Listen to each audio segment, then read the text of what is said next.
Trydian Morgan ar tafod i'r bet, a mae'n lwmp o dafliad hefyd. Snaith yn curo 2 am ddiffynwyr Aberystwyth, a Will Evans yw mae'r gwrt Cosby! Will Evans yn rhoi Met Caerdydd ar y blaen, yn twyllo Lee Jenkins ac yn twyllo'r golwr hefyd. 7 munud wedi chwarae, y Met 1 Aberystwyth dim. McCarthy sy'n mwynhau rôl yn ganol Caer tymor hwn yn lledu'r chwarae Rosgro. Rosgro yn curo Jenkins yn llawer rhy hawdd ac yn codi ben. Y croeso gan Rosgro i Snaith, McCormick yn arbed, a McCormick eto! Ond mae'n gol i'r Met. Snaith yn sgorio. Ian Bird cynorthwyd y dyfarnwr yn dynodi ei bod i wedi croesi'r llinell. Fe gurodd Met Aberystwyth o 4-1 yn rhan gyntaf tymor. Mae'n 2-0 cyn yr egwyl. Edwards, a ffas ddeallus i lwybr rwan. Emlyn Lewis yn ei warchod, y cyfforddiad braidd yn drwm. Ond rwan yn adennill y meddiant, mae mor gry. Y croesiad, Walker yn cyrraedd! A Walker y capten rhoi llygedyn o abaith i Aberystwyth yn y gêm hon.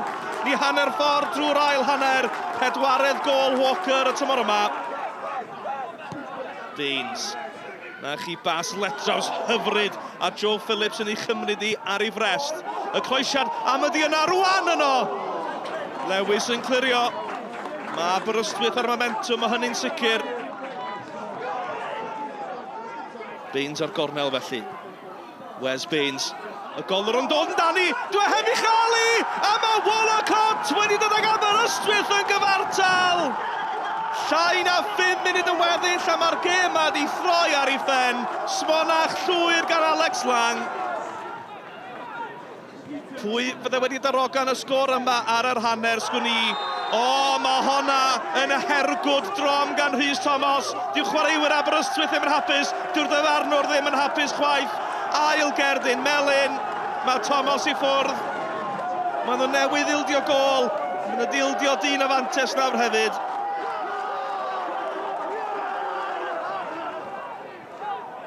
Harry Owen, yr eilydd ar meddiant i'r Met. Ni mewn i'r 4edd munud ychwanegol a 3 o chwaraewyr Aberystwyth yn adennill y meddiant. Baines ar croeso dwm, am ydi, rwan!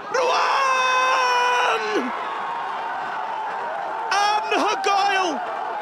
Ashley Rwan yn ennill y gêm i Aberystwyth yn y 4edd munud ychwanegol. Mae Nev Powell yn dathlu, mae Gavin Allen yn dathlu.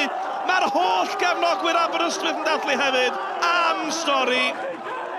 Fantastic finale, wasn't it? You know, we said to the boys half-time we were 2 down.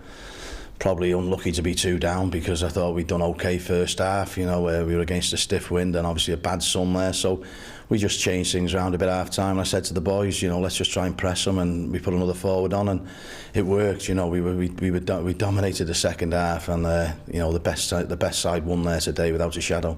Any team that's 2-0 up at home and lose 3-2 deserves shooting. And it is frustrating. You know, we knew we'd have a reaction from Aberystwyth, being 2-0 down in the first half.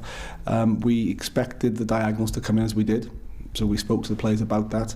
And unfortunately, we didn't stop it at source, and we didn't defend it well high up the pitch. Well, it's nigh on impossible to get 4 wins on the bounce in this league, and that's what we've done now. So we've just, as you say, we're staying under the radar. You know, we're just enjoying our football.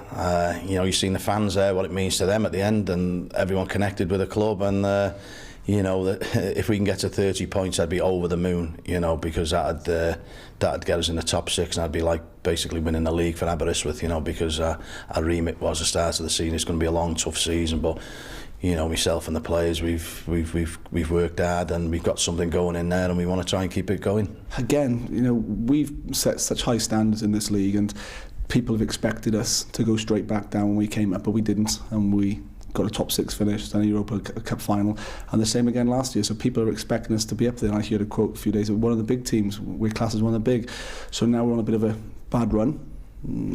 People now want to kind of point fingers, but you have to accept that. You have to be part of it. You have to, it's part of football, and you have to learn from it, and you've got to work harder, roll your sleeves up, keep to your principles, but try, if we can, to influence the players better than we do at the moment.